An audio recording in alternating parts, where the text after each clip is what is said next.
យើងនឹករលឹកឃើញព្រះសម្មាសម្ពុទ្ធព្រះអង្គទ្រង់ត្រាស់ដឹងឡើងក្នុងលោកដើម្បីជាប្រយោជន៍សុខដល់ពពួកជនច្រើនចឹងគណាសុខោពុទ្ធេនមុបាតោការត្រាស់ដឹងឡើងនៃពុទ្ធទាំងឡាយហ្នឹងនាំមកនៅសេចក្តីសុខណាសូម្បីតែពេលមួយនៅសាវត្ថីដែនកោសលនឹងឯងរាំងភ្លៀងចឹងព្រះអង្គក៏អាស្រ័យបតីអនុគ្រោះណាដល់មនុស្សដល់សពសត្វផ្សេងក្នុងមច្ឆជាដកឯកនិបាតជាដកហ្នឹងរាំងឡើងស្រះបោករណីនៅ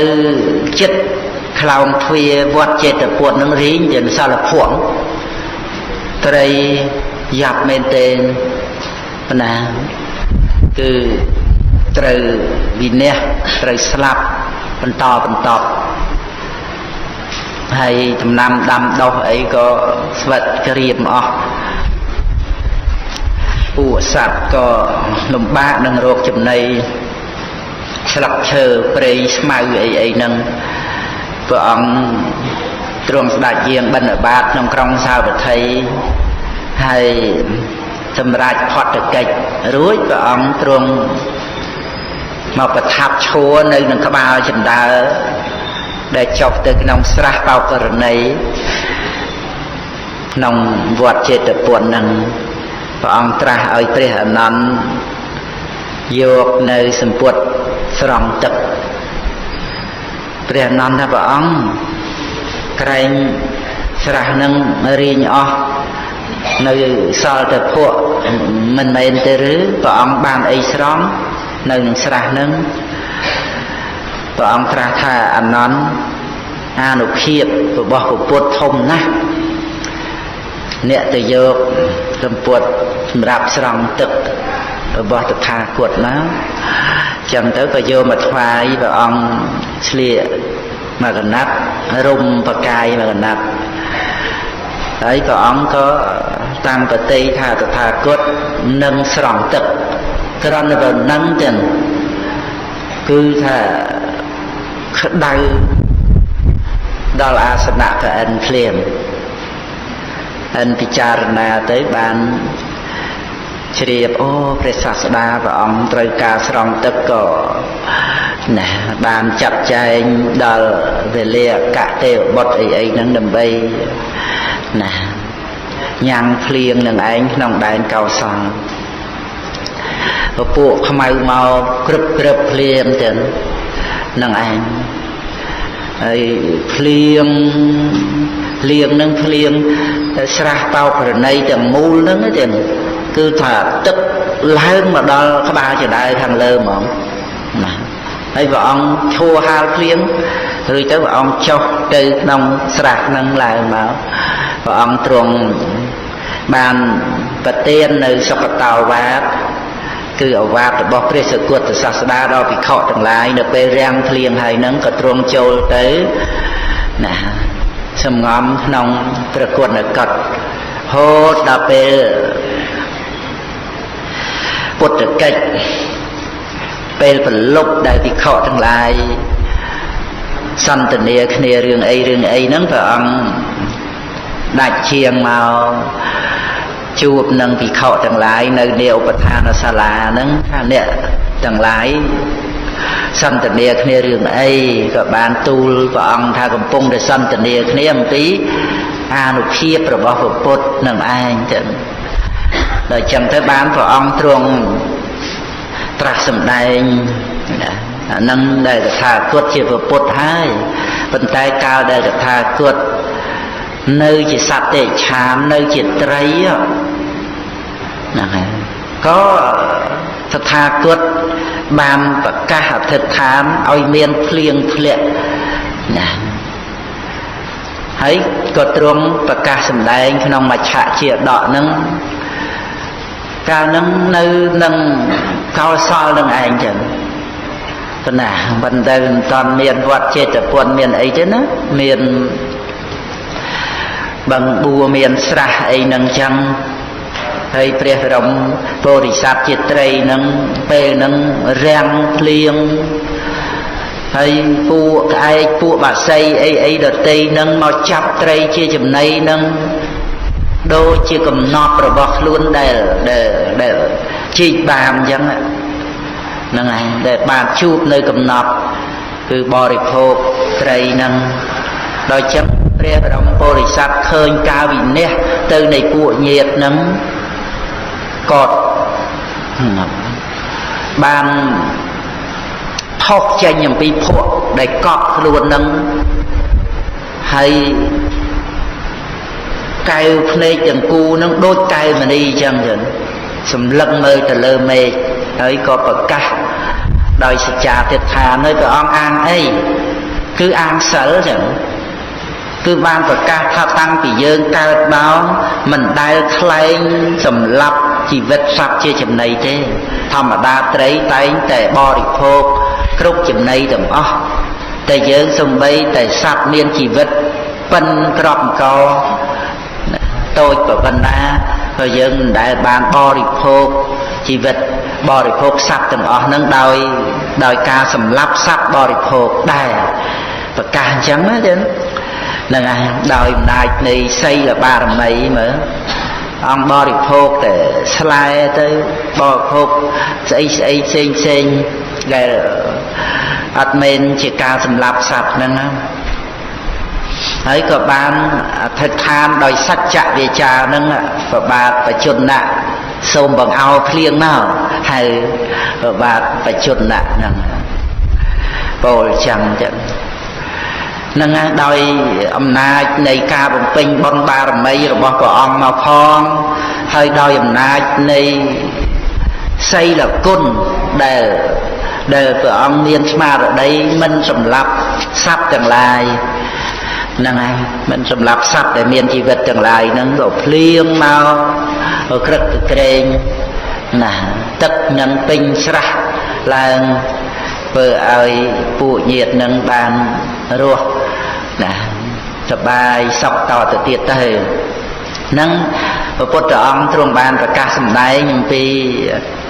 đục hiệp để và ông nữ chia pre bồ đề sát nâng ai để thật than đòi sạch chạ về chá ở miền liêng thệ màu chẳng nâng ai ní cần để dương rụng lấp đó là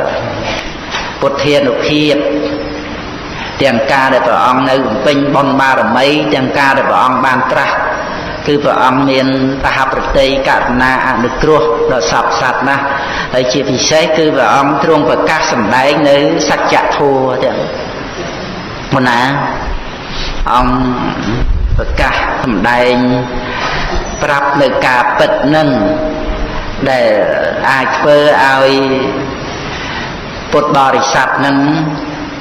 miền cái đây prang trai chi diêm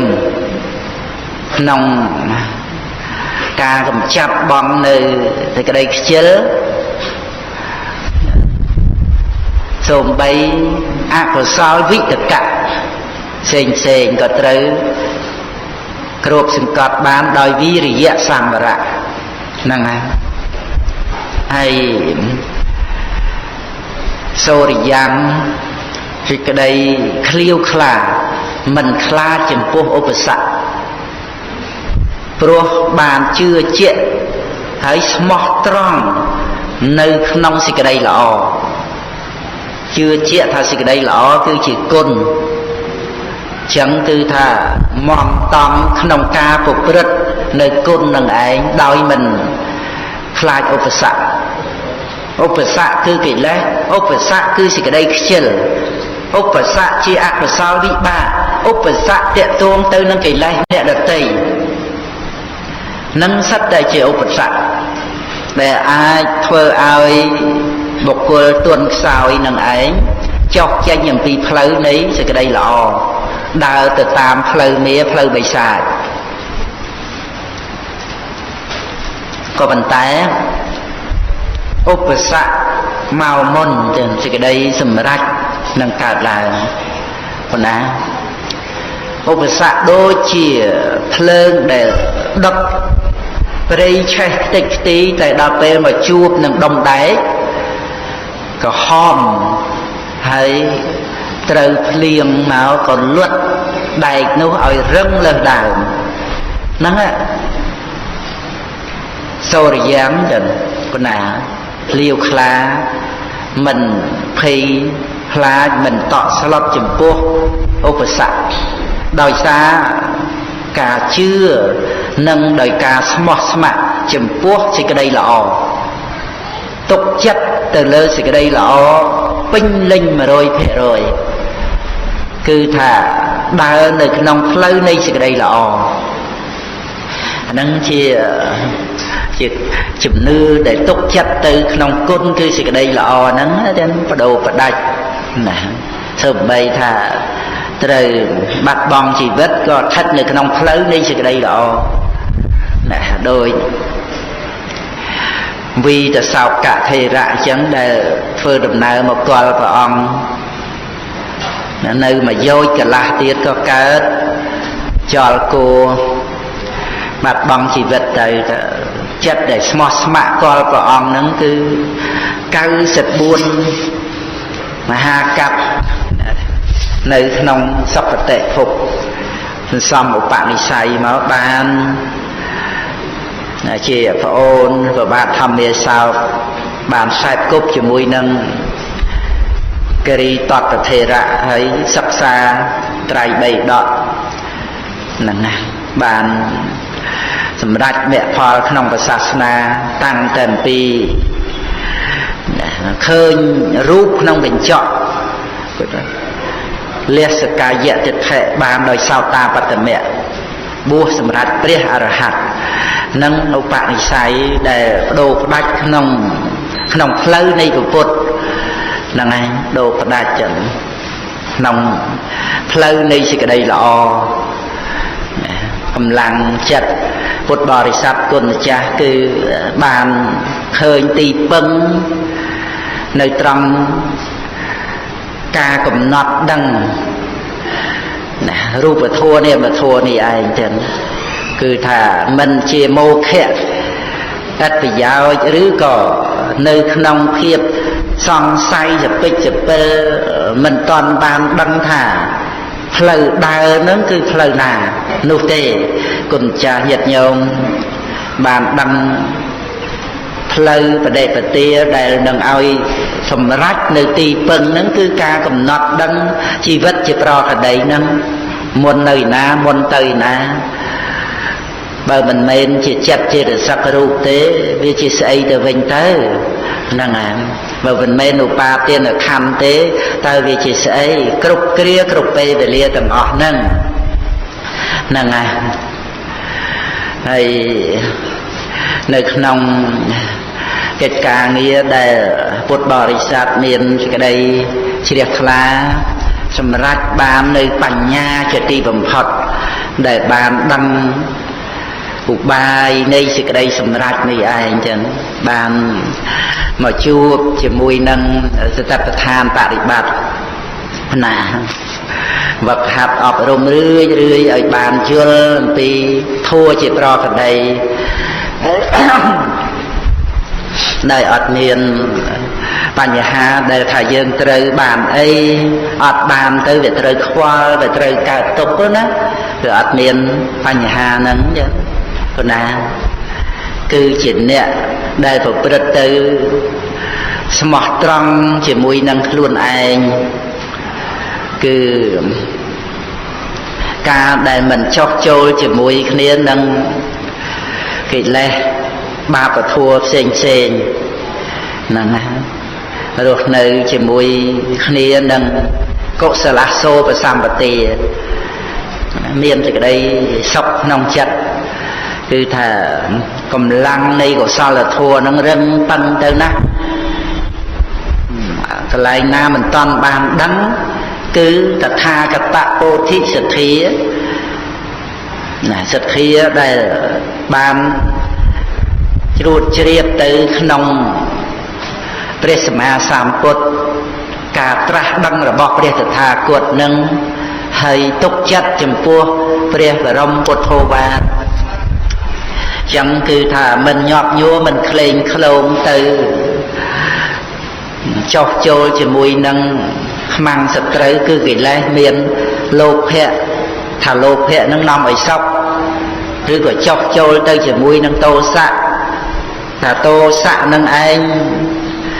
សេចក្តីក្រោធនឹងនាំឲ្យក្រាន់បើសេចក្តីក្រោធនឹងនាំឲ្យខ្លាំងប្រកែអីចឹងគឺអត់ទេពុទ្ធចាស់ញាតិញោមស្ដាប់ពាក្យស្មោះត្រង់នឹងខ្លួនឯងនឹងឲ្យបានណាបើមិនចឹងប្រយ័ត្នទៅចូលជាមួយនឹងសត្រូវរបស់ខ្លួនឯងហ្នឹងណាអត្តន័យមានជំរឿបន្តិចណាកន្លែងហ្នឹងដែលយើងត្រូវឲ្យដឹងថាខ្លួនឯងហ្នឹងដែលត្រូវស្មោះត្រង់ហ្នឹងគឺរក្សាកុសលធម៌នេះឯងវៃព្រាត់ប្រាស់ទៅបានបងប្អូនកូនចៅញាតិមិត្តសន្តានប៉ុន្តែដាច់ខាតត្រូវតែស្ម័គ្រស្មោះជាមួយនឹងកុសលធម៌ហ្នឹងឯងដែលឈ្មោះថាស្មោះជាមួយនឹងខ្លួនឯងអញ្ចឹងគឺត្រូវឲ្យដឹងថាសត្រូវជាមួយនឹងយើងគឺកិលេសហ្នឹងហើយនឹងចាំពាក្យដែលថាសត្រូវជាមួយនឹងជីវិតគឺទុច្ចរិតរបស់ខ្លួនអញ្ចឹងត្រូវប្រយ័ត្នមួយជំហានហ្នឹងកុំឲ្យចូលទៅក្នុងទុច្ចរិតគឺត្រូវស្ថិតនៅក្នុងសុចរិតណាហ្នឹងហើយអាហ្នឹងគឺមិនមែនចិត្តទៅបានទេណាចឹងមិនមែនទេវៃអប់រំហេតុដល់ព្រមដោយគុណចាស់បានបួសអីចឹងមិនមែនចេះតែចង់បួសទៅបានទេអាហ្នឹងចង់បួសផងអត់បានចូលអារម្មណ៍អត់ចង់ទៀតមកសន្ធឹកទៀតផ្លូវប្រព្រឹត្តទៅដើម្បីសេចក្តីសុខអភោកាសោគឺថាឱកាសស្រឡះទលំទលាយគឺព្រឹត្តទៅដើម្បីត្រួតត្រងបត្រៃបីដកពុទ្ធវចនៈនៅរងចាំតែអ្នករៀនតារងចាំតែអ្នកត្រួតត្រងទេតាហើយហេតុអីបានជាបណ្ដោយជីវិតនឹងទៅរកខ្សែផ្សោយរបស់ដែលមិនចេះឆ្អែតហ្នឹងបានមួយខ្វះ10000ហ្នឹងហើយគិតថាបានស្អីបានយកមកឲ្យអ្នកណាមើលទៅហ្នឹងដូច្នេះវានៅលើបច្ច័យវាមិនមែនងាយអីដើម្បីថាចេះតែបានចូលកម្មភ្នោះហ្នឹងទៅទេក្រណាស់ណាចឹងហ្នឹងឯងចង់ឲ្យអត់បានបួសនៅញាតិញោមស្រីហ្នឹងតិចណាចង់បួសហ្នឹងឲ្យសុខចិត្តធ្វើដូនជីអីចឹងទៅចឹងមានបានបួសអីជាសាមណេរីឬក៏ភិក្ខុនីអីហ្នឹងគឺសម្បើមទៅក្នុងភ្នោះហ្នឹងព្រោះក៏ពិចារណាឃើញទុក្ខទោសនៅក្នុងជីវិតហ្នឹងក៏ល្មមតែនឹងអាចថាសាងក៏ភ្នោះអីចឹងបានទៅដែរប៉ុន្តែសំខាន់គឺថាបំពោះចិត្តនឹងឯងទៅឲ្យវាចាកបាបហើយនឹងអប់រំទូលមានចិត្តនឹងឲ្យបានចេះដឹងនឹងឯងព្រះពុទ្ធបរមគ្រូនៅជាគ្រូរបស់យើងប៉ុណ្ណាចឹងគឺត្រូវណាសុខសាន្តជាមួយគ្នានឹងការស្មោះត្រង់ណាដែលអាចប្រព្រឹត្តកន្លងនៅសត្រូវបានចឹងសេចក្តីស្មោះត្រង់ហ្នឹងហ្នឹងហើយហើយស្មោះត្រង់ជាមួយនឹងអ្នកដទៃអាហ្នឹងក្នុងអត្តន័យយ៉ាងម៉េចកំចាត់បងនៅមេយាលៈពុទ្ធរស់នៅរក្សាសុចរិតតាមដែលអ្នកដទៃនឹងបានជ្រះថ្លាបានគោរពបានបូជា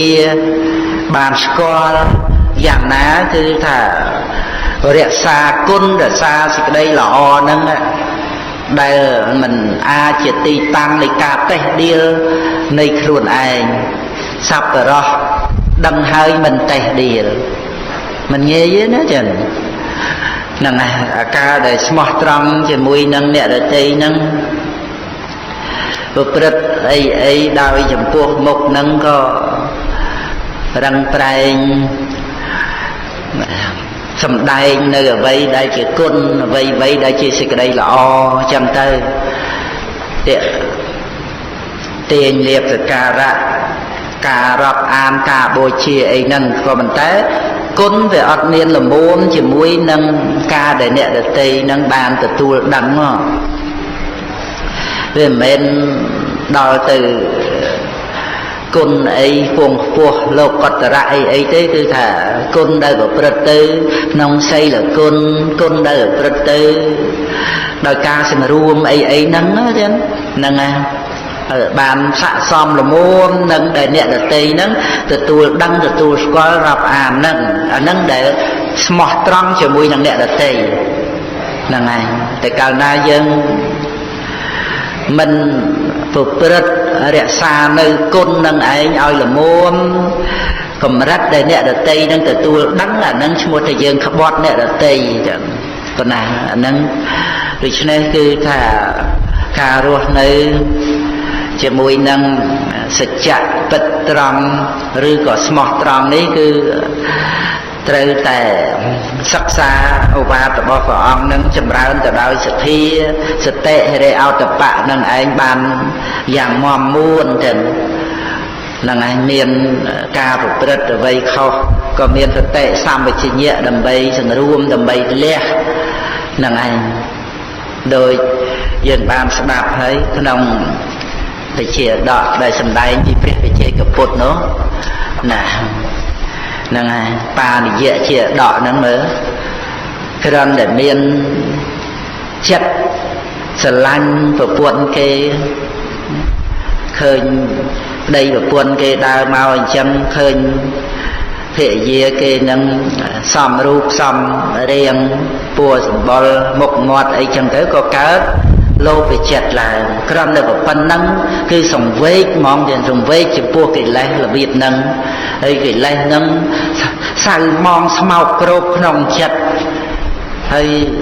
បើមិនកំចាប់បងទេទុកធ្វើអីចឹងដែលស្មារតីវាមានណាចឹងហូតដល់ទៅវិបស្សនាញាណកើតឡើងនាំយកបច្ចេកពោធិញ្ញាណមកដែរហ្នឹងហើយដោយការឃើញទោសនៃកិលេសហ្នឹងប្រព្រឹត្តក្នុងចិត្តទៅដោយបាបប៉ុណ្ណឹងរួចទៅត្រូវអស់បាបហ្នឹង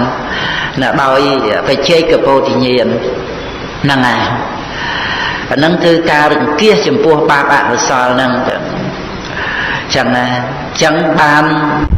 យើងយល់អត្តន័យដែលថាស្មោះត្រង់ជាមួយនឹងអ្នកដទៃកន្លែងហ្នឹងសំខាន់ណាស់សិតតែស្ថិតនៅក្នុងផ្លូវនៃសុគតិភពហើយនឹងបដិបទាទៅរកវិសុទ្ធិគឺសេចក្តីបរិសុទ្ធនៃចិត្តចូលកម្មភូមិលោកតរៈហ្នឹងគឺវឹកហាត់ទៅចឹងបានសម្រេចនៅគុណធម៌គឺសេចក្តីស្មោះត្រង់នេះគឺថាដូចជារស់នៅជាមួយទេវតាដូចជារស់នៅជាមួយនឹងព្រះព្រហ្មអញ្ចឹងណាសិរីសួស្តីក្នុងជីវិតជាមួយគ្នានឹងសុចរិតជាមួយនឹងការស្មោះត្រង់ហ្នឹងហើយស្មោះត្រង់ជាមួយនឹងការងារពីព្រោះមនុស្សសាងការងារសាងមនុស្សឃើញទេត្រាស់ជាពុទ្ធក៏ដោយសារការងារដែរបើព្រះអង្គមិនបំពេញកិច្ចការងារហេតុសម្បទាធ្វើម៉េចព្រះអង្គបានជាពុទ្ធអញ្ចឹងតើយើងស្មោះត្រង់ជាមួយនឹងការងារនឹងការងារអីគឺត្រូវតែការងារសុចរិតណាគឺជ្រោមជ្រែងសេចក្តីល្អនឹងគឺដូចពេលយប់ងងឹតយើងដឹងថាអុចភ្លើងទៅភ្លឺអញ្ចឹងណាយ៉ាងណាមិញគឺថាយើងដឹងច្បាស់អំពីពន្លឺនៃជីវិតគឺកុសលធម៌ដោយអត់សង្ស័យថាពន្លឺនៃជីវិតហ្នឹងគឺស្អីសេរីសួស្តីហ្នឹងគឺស្អីអ្នកខត្តរិទ្ធហ្នឹងគឺស្អីគឺអត់មានសង្ស័យមិនដឹងអីនោះទេគឺដឹងច្បាស់ថាពន្លឺភ្លឺស្វាងរស្មីនៃជីវិត ភាពរុងរឿងភាពបរិសុទ្ធក្នុងដំណើរជីវិតដែលចេញពីសេចក្តីទុក្ខរត់ពីសេចក្តីទុក្ខរួចផុតចាកទុក្ខហ្នឹងគឺគុណធម៌របស់ព្រះអរិយៈនឹងឯងចឹងចឹងស្មោះត្រង់ជាមួយនឹងកិច្ចការងារយកចិត្តទុកដាក់រក្សានៅកិច្ចការងារដែលល្អនឹងឯងធ្វើអីជាប្រយោជន៍ធ្វើទៅរីករាយនឹងធ្វើហ្នឹងណាមិនថាដោយកាយដោយវិចារឬដោយចិត្តដោយទ្រព្យសម្បត្តិអីទេគឺថាធ្វើអ្វីដែលជាប្រយោជន៍ឃើញទេសំខាន់ណាស់យើងមិនងាយទេក្នុងវដ្តសង្សារដែលនឹងអាចថាមកលើកដៃសំពះបរតនត្រ័យឬក៏ថ្វាយបង្គំមេត្តាបិតាអីនេះមិនងាយសោះយ៉ាងងាយនឹងឯងហើយមិនដឹងជាថាយើងជួបប្រទះនៅសេរីសួស្តីនៅគុណនៅបុណ្យនៅអំពើដែលជាកុសលអំពើដែលជាប្រយោជន៍នឹងបានប្រពន្ធណាអីបណ្ណៃតទៅទៀតណានឹងត្រូវតែរូតរះក្នុងវេលាគ្រានេះឯងចឹងគឺថាយប់ក៏ដោយថ្ងៃក៏ដោយអត់មានរើសពេលថាតលតែយប់បានធ្វើបន់បានឬតលតែថ្ងៃឬតលតែខែនេះខែនោះអីទេពេលណាដែលសត្វទាំងឡាយប្រព្រឹត្តល្អដោយកាយវាចាចិត្តពេលនោះគឺជាពេលល្អថ្ងៃល្អយាមល្អនៅខត្តរឹកល្អគឺធ្វើឲ្យថ្ងៃខែឆ្នាំល្អគ្រប់ណាថ្ងៃគ្រប់ខែគ្រប់ឆ្នាំទាំងអស់អត់មានថ្ងៃណាថ្ងៃអាក្រក់ទេថ្ងៃណាក៏ថ្ងៃល្អដែរដោយអានុភាពនៃការប្រព្រឹត្តល្អហ្នឹងហើយមើលអស្ចារ្យប៉ុណ្ណាចឹងមានពេលណាដែលធ្វើល្អទៅហើយមិនមែនជាសេចក្តីល្អគឺអត់មានទេពេលហ្នឹងមើលចឹងណាពេលចេញទៅហ្នឹងពេលអីហ្នឹងគឺយើងកុំមើលស្រាលសេចក្តីល្អហ្នឹងវាដូចជាសម្បូរពោពះយកទៅណាមិនអស់ចឹងត្រូវមានស្មារតីស្រឡាញ់សេចក្តីល្អទោះជាយើងគិតថាតិចតួចអីហ្នឹងក៏ដោយប៉ុន្តែធំសម្រាប់យើងក្នុងការសន្សំសេចក្តីល្អហ្នឹងពីព្រោះជាការប្រព្រឹត្តទៅដោយសោបនៈចិត្តសោបនៈចេតសិកនិងប្រព្រឹត្តទៅជាឧបនិស្ស័យនៃសន្តានល្អបានមកជួបសេចក្តីល្អហ្នឹងគឺថាមិនបាច់ខ្វាកជាមួយនឹងអ្វីច្រើនទេចឹងរបស់ក្នុងโลกនេះណា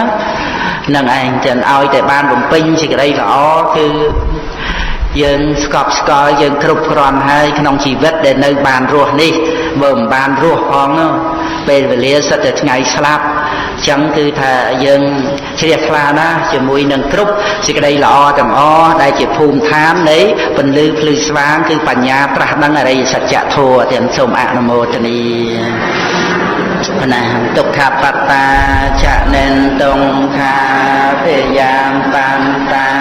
ចនិតហេយាសោកម្មបន្តាចនិសោកាហន្តសាមពេ